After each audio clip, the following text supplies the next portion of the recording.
Throwaway account for obvious reasons. I've changed all the names to protect privacy, but everything else is exactly what happened. I found my kids' passports hidden in my husband Desmond's gym bag last Thursday. The passports I'd been looking for since July because I needed Mason's for a school field trip permission form. The passports Desmond told me he couldn't find anywhere, that maybe we'd lost them during our move last spring, that we should just apply for new ones after the holidays. Those exact same passports were stuffed inside a zippered pocket of his Nike duffel, and I only found them because I was looking for my resistance bands that he borrowed 3 weeks ago. We live in Milwaukee and Desmond's parents are in Houston. When he told me 2 weeks ago that he wanted to take Mason and Joy to visit his parents for a week in early October, I was honestly relieved. I work at a Walgreens and September through November is always brutal with flu shots and insurance changes. Plus, I've been covering shifts for my coworker who's on maternity leave. The idea of having a week to myself sounded amazing. I could deep clean the house, binge watch stuff he hates, maybe finally finish painting Joy's bedroom that's been half done since March. He was being so sweet about it too. Kept saying I deserved a break, that I do too much, that his mom was asking to see the kids. Mason just started 1st grade and Joy's in pre-K, so taking them out for a week seemed fine. Desmond works from home, so his schedule is flexible. It all made sense. Then Sunday night, I'm helping him pack because that's what I do. I'm the one who makes sure the kids have enough underwear and their favorite stuffed animals and Mason's allergy medication. Desmond had laid out clothes on our bed and I'm folding things into his suitcase when I see he's packed 2 heavy winter jackets for the kids, the puffy ones we bought last year. And I'm standing there confused because I'd just checked the weather in Houston on my phone earlier that day, and it's supposed to be in the low 90s all next week. I asked him why he packed winter coats when it's going to be hot, and he got this weird look on his face. Just for a second. Then he laughed and said his mom's AC is always cranked up crazy high, that her house is like an icebox. Which, okay, I've been to his parents' house exactly 3 times in the 8 years we've been together, and yes, his mom keeps it cold, but not that cold. Not winter coat cold. But I let it go because I didn't want to start something. Except I couldn't stop thinking about it.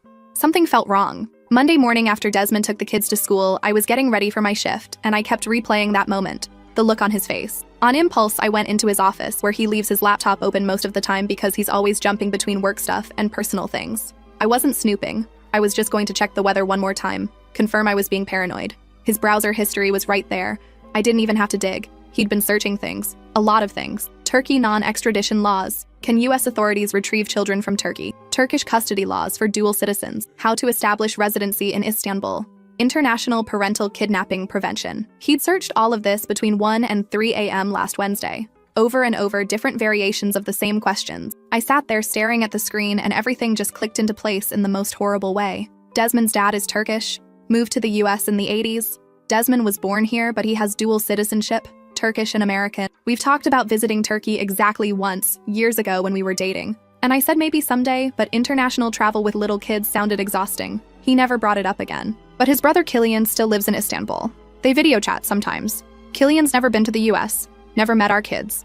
Desmond sends him money occasionally when Killian asks, which used to annoy me, but whatever, it's his family. I went to his email next, found the flight confirmations in his trash folder from 3 weeks ago, not to Houston. One-way tickets to Istanbul departing Thursday, October 3rd. 3 passengers. Desmond Mason, age 6, Joy, age 4. One way. Departure from Mitchell International Airport at 6:45 p.m., connection through Frankfurt. That's in 3 days. He was planning to take them in 3 days and I almost didn't find out. My hands were shaking so bad I could barely type. I opened WhatsApp on his laptop because it syncs with his phone. Found a chat with Killian. Pages and pages of messages in Turkish. I don't speak Turkish. Desmond tried to teach me a few phrases years ago, but I never stuck with it, and he eventually stopped trying. I copied the messages into Google Translate, and oh my god. The translation was rough but clear enough. Desmond had been planning this for months. Since at least June, Killian had been helping him figure out logistics. How to enroll the kids in school in Istanbul, where they'd live, how Desmond could get work. The messages from last week were about final preparations. Killian wrote something like, "Just 48 hours more and you are safe. She cannot touch them here." And Desmond's response, "I know. I just need to get them on the plane. After that, Rachel can scream all she wants. She'll never see them again." I actually thought I might throw up right there in his office chair. This wasn't some spontaneous thing. This wasn't a mental breakdown. He'd been methodically planning to steal our children and take them to a country where I'd have no rights, no ability to get them back. He'd been lying to my face for months, being extra sweet, offering to take them to visit his parents as cover so I wouldn't suspect anything when he bought the plane tickets. That's when I found the passports. I tore through his gym bag like a crazy person, and there they were, with some other documents. Consent forms for international travel with minors. The kind you need when one parent travels abroad with kids without the other parent. Except these forms had my signature on them. A signature I absolutely did not write. He'd forged my name, probably practiced it, because it looked close enough that airport security might not question it. I took photos of everything. The browser history, the emails, the WhatsApp messages, the passports, the forged consent forms. Then I put everything back exactly where I found it. I went to work and I smiled at customers, and while my brain was screaming the entire time. After my shift, I didn't go home. I drove straight to a lawyer's office I'd found online. Sandra Willis, family law attorney. I showed her everything on my phone. She pulled up the flight information, confirmed the tickets were real, active, scheduled for Thursday evening. She made calls right there while I sat in her office. Called someone at the police department. Explained the situation. Parental kidnapping attempt. Forged documents. Imminent flight risk. The police told me to act normal. Don't confront him. Don't let him know I know. If he suspects anything, he might move up the timeline or disappear with the kids immediately. They're going to be at the airport Thursday evening. They'll stop him at the gate before boarding. They need to catch him in the act with the tickets and the forged documents and the kids actually there. Otherwise, his lawyer could argue it was all theoretical, that he never intended to actually go through with it. So now I have to go home and pretend everything is fine. I have to let him pack, let him take the kids to school tomorrow and Wednesday, let him think his plan is working, while knowing that in 3 days he was going to put our babies on a plane and take them somewhere I might never be able to reach them. Somewhere I'd have to fight through international courts and Turkish family law that apparently favors fathers in custody disputes. I got home around 8 p.m. Monday, and Desmond was making dinner. Spaghetti, Joy's favorite. He smiled at me and asked how work was. Asked if I wanted wine. Told me he'd already given the kids their baths. Such a helpful husband. Such a caring father. Planning to rip my children away from me in 72 hours. I drank the wine. I ate the spaghetti. I put on a movie with the kids. I acted normal even though I wanted to scream at him. Wanted to grab Mason and Joy and run. But I can't. I have to wait. I have to let Thursday come. I have to trust that the police will actually be there. That they'll stop him, that this nightmare plan won't somehow succeed. It's Tuesday night now. Mason asked me earlier if I'm sad that they're going to Grandma's without me. He's so excited. Desmond's been talking it up, promising them the zoo and the children's museum and ice cream every day. Joy made me a goodbye card with crayon drawings. They have no idea. They think they're going on a fun trip to see family. Thursday at 3 p.m., I'm supposed to kiss them goodbye and send them off to the airport with their father. And then what? Just wait by my phone until the police call to tell me they have him? What if something goes wrong? What if he notices police presence and panics? What if he gets through security somehow? What if the flight takes off? I keep looking at Desmond and wondering who the hell I married. How did I not see this? How does someone plan something this evil while acting completely normal? He's been sleeping next to me every night, playing with the kids, all while coordinating with his brother about how to permanently separate me from my children. My lawyer said once the police arrest him at the airport, I can file for emergency custody and a restraining order. That the forged documents alone are multiple felonies.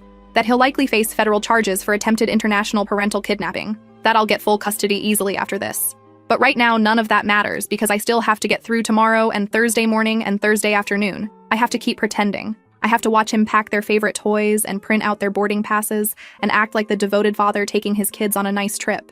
I don't know what I'm going to tell Mason and Joy when this all happens. How do you explain to a 6-year-old and a 4-year-old that their dad tried to take them away forever? That the trip to Grandma's was actually a lie? That they're never going to see their Turkish family again because those people helped plan this? Someone please tell me Thursday can't come fast enough, and also that I never want Thursday to come at all. Update. Holy hell, you guys, I can't even process what just happened. Thursday was 3 hours ago, and I'm still shaking. The comments on my last post helped so much, especially the ones telling me to stay strong and trust the plan. I needed that because Wednesday almost destroyed me. So Wednesday morning, Desmond woke up extra cheerful, like aggressively cheerful, made pancakes for the kids, the whole happy dad routine. Mason was bouncing around excited about the trip, and Joy kept asking if Grandma would have toys at her house. I had to sit there drinking coffee and smiling while my stomach was in knots. Desmond kept touching me, little gestures like hand on my shoulder, kiss on my forehead, playing the devoted husband until the very end. Around 10 a.m., my mom called. She does this every Wednesday. It's our regular check-in call. Normally, I can talk to her for an hour, but I could barely string sentences together. She asked if everything was okay, and I almost broke down right there in the kitchen with Desmond 10 feet away loading the dishwasher. I told her I had a headache, that work was stressful, that I'd call her back later. She got quiet and asked if I was sure, in that mom way, where she knows something's wrong but won't push. I said yes, I'm fine, and hung up before I started crying. Desmond looked at me weird after that call, asked if my mom was doing okay. I said she's fine, just tired. He nodded, but his eyes lingered on me a little too long. For a second, I thought he suspected something, that maybe I'd been acting too tense, too quiet. My lawyer Sandra had texted me that morning reminding me to act completely normal. Don't deviate from routine at all. So I forced myself to go to work like usual. My shift Wednesday was 6 hours and it was torture. I kept checking my phone. Sandra texted me around 2 p.m. that everything was set for Thursday, that police would be positioned at the airport, that I should not go anywhere near Mitchell International. She said they needed me to stay away so Desmond wouldn't suspect anything, and so I wouldn't interfere with the arrest. Just let him take the kids to the airport like planned. Let him think I'm at home waiting. But how the hell was I supposed to just sit at home while my kids were with him? What if something went wrong? What if he somehow got through security? Sandra kept saying trust the process. But trusting meant letting my babies be in his car driving to the airport to board a plane to another country. Wednesday night was the worst. Desmond finished packing everything. 3 suitcases. I watched him fold Mason's favorite Pokemon shirts and Joy's little dresses. He'd even packed their stuffed animals, the ones they sleep with every night. Mr. Whiskers for Joy and Mason's beat-up tiger named Stripes. He was packing like they were never coming back because they weren't supposed to come back. The kids went to bed around 8:30 and then it was just me and Desmond in the living room. He asked if I wanted to watch something. I said sure. We put on some show. I don't even remember what. He kept trying to hold my hand. At one point, he said he knew this week alone would be good for me, that I'd been working so hard, that when he and the kids got back we should plan a date night, just us. I looked at this man who I'd been with for 8 years, who I'd had 2 children with, who I'd built a whole life with, and he was casually talking about date nights while planning to destroy our family, while planning to make me a mother who'd never see her kids again. The level of betrayal was so massive I couldn't even fully comprehend it. How do you lie like that? How do you sleep next to someone every night knowing what you're about to do? Thursday morning, I barely slept. Got up around 6 a.m. and the whole house felt wrong, like the air was too thick. Desmond was already up, in the shower. The kids woke up around 7 and Joy came running into our room asking if today was the day they go on the airplane. Her little face was so excited. Mason was right behind her, already asking if they get snacks on the plane. I made them breakfast. Cinnamon toast, their favorite. Desmond came down dressed nice button-up shirt and jeans, looking good for his international flight to kidnap our children. He was doing this thing where he kept looking at his watch, clearly anxious about timing. Their flight was 6:45 p.m., but he wanted to leave the house by 3 p.m. to get through security and everything. Around 1 p.m., I started helping get the kids dressed. Joy wanted to wear her Elsa dress, and I let her because what does it matter? Mason put on his favorite Packers jersey. They looked so small and innocent, loading their little backpacks with toys and coloring books for the plane. Desmond was loading the suitcases into his Subaru, the same car we'd bought together 3 years ago, the family car. At 2:30 p.m., my phone buzzed. Text from Sandra. Officers in position. Stay home. This will be over soon. I wanted to throw up. Desmond called from the garage that it was almost time to go. The kids ran to hug me. Joy wrapped her little arms around my neck and told me she'd miss me. Mason said, "Don't be sad, Mommy. We'll be back soon." I held them so tight, tighter than normal. Desmond noticed and made a joke about me being clingy. Then he looked at me and his face did this thing, this flicker of something. He stepped closer and asked if I was okay, if something was wrong. I forced a smile and said I'm fine, just going to miss them. He kept staring at me. For a horrible second I thought he knew, that somehow he'd figured it out. But then Joy tugged on his hand saying they needed to go or they'd miss the plane, and the moment passed. I walked them to the garage, watched Desmond buckle the kids into their car seats.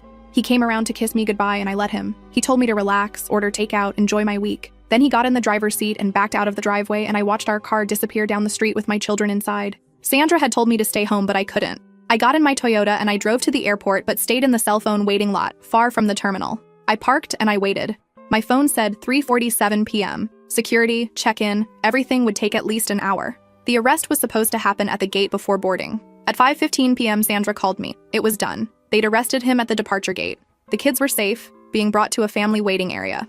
I needed to come get them now. She gave me instructions on where to go, what entrance to use. I drove to the terminal and found the room Sandra described. A female officer met me there, Officer Weber, and brought me to where Mason and Joy were with a victim advocate worker named Susan. The kids were sitting on a couch looking confused and scared. Joy was crying. Mason saw me and ran to me asking what was happening, where was Daddy, why did the police take him? I held them both and told them everything was okay now, that we were going home. They kept asking about Daddy and the plane and Grandma's house. Susan quietly told me Desmond had been taken into custody, that he'd be processed and arraigned probably tomorrow, that I'd need to be at the courthouse for the emergency custody hearing. The kids saw him get arrested. They saw officers approach him at the gate and everything that happened after. Mason was old enough to understand something bad had happened even if he didn't know what. We got home around 7 p.m. and the kids were a mess. Joy wouldn't stop crying. Mason was angry at me, asking why I let the police take Daddy, saying Daddy didn't do anything wrong. I tried to explain in ways they could understand, but what do you say? How do you tell your 6-year-old that his father was trying to steal him? That the trip to Grandma's was a lie? I put them to bed around 9 after they'd finally calmed down a bit. Then I just sat on my couch alone in the quiet house. My phone had 17 texts from Desmond's parents in Houston. Apparently Desmond had called his mom from the airport before the arrest asking her to call me, saying something had gone wrong with the tickets. Some confusion. She had no idea what he'd actually been planning. None of them did except Killian in Istanbul. But here's where it gets so much worse. Around 10 p.m. I was looking through my phone and I opened Instagram. Desmond had posted a story 3 hours ago before the arrest. A selfie of him and the kids at the airport with a caption that made my blood run cold. It said, "Taking my babies home where they belong. New chapter starts today." Home. He called Turkey home. Like Milwaukee was just temporary. Like the 8 years we'd built here meant nothing. I screenshot it before Instagram could auto-delete it after 24 hours. Sent it to Sandra immediately. Then at 10:30 p.m., my phone rang from a number I didn't recognize. International code. I answered and it was Killian, Desmond's brother, calling from Istanbul.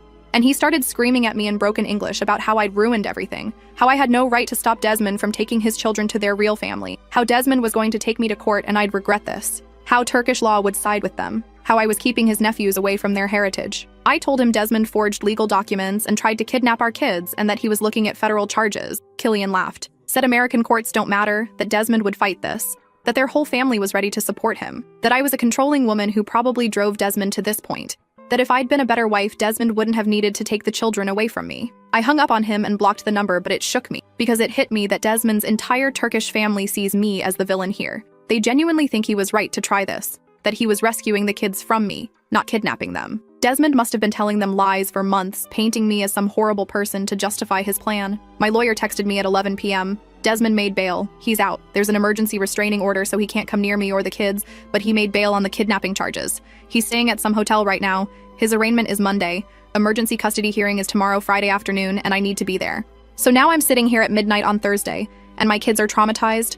My husband is in a hotel somewhere probably calling everyone he knows to spin this story. His entire Turkish family thinks I'm the bad guy, and tomorrow I have to go to court and fight for custody of my own children because apparently getting arrested at the airport for attempted kidnapping doesn't automatically mean I get to keep them. Mason asked me before bed if Daddy was in jail because of him, because he was bad. My 6-year-old thinks his father getting arrested is his fault. Joy won't let me leave her sight, keeps asking if the police are coming back. And I have to figure out how to fix this while also dealing with court and lawyers and Desmond's family and the fact that the man I married isn't who I thought he was at all. Someone tell me this gets better because right now it feels like the nightmare is just starting. Last update.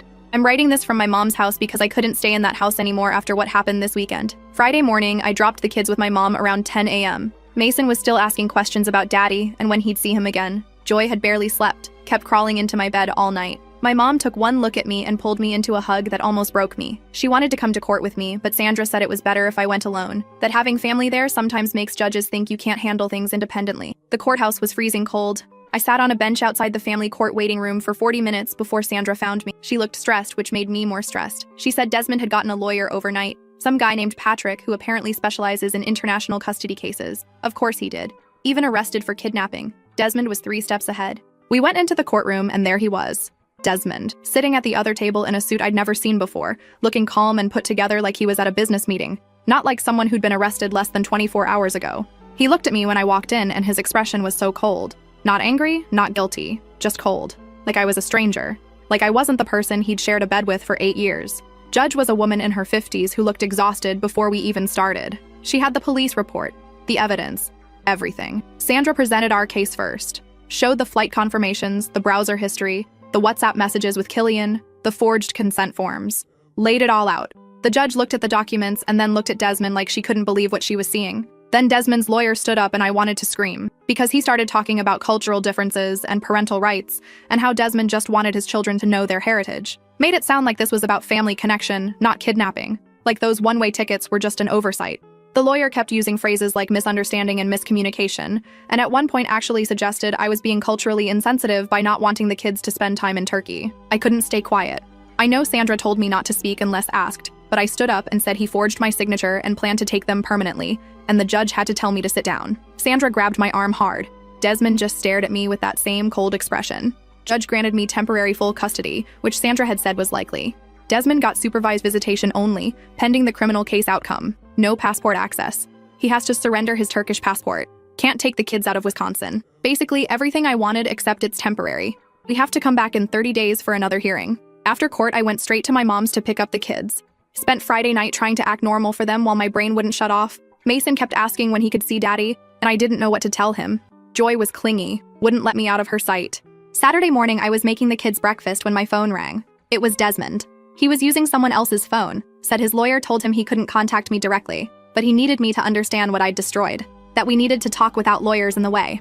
I should have hung up immediately. Sandra would have killed me if she knew, but part of me needed to hear what justification could exist for trying to kidnap your own children. So I took the phone into my bedroom and closed the door while the kids ate their cereal in the kitchen. He started talking fast, like he'd been rehearsing. Said he'd been planning to tell me eventually, that he was going to explain everything once they were settled in Istanbul. That he wasn't trying to hurt me, he was trying to save our kids from a life he didn't want for them anymore.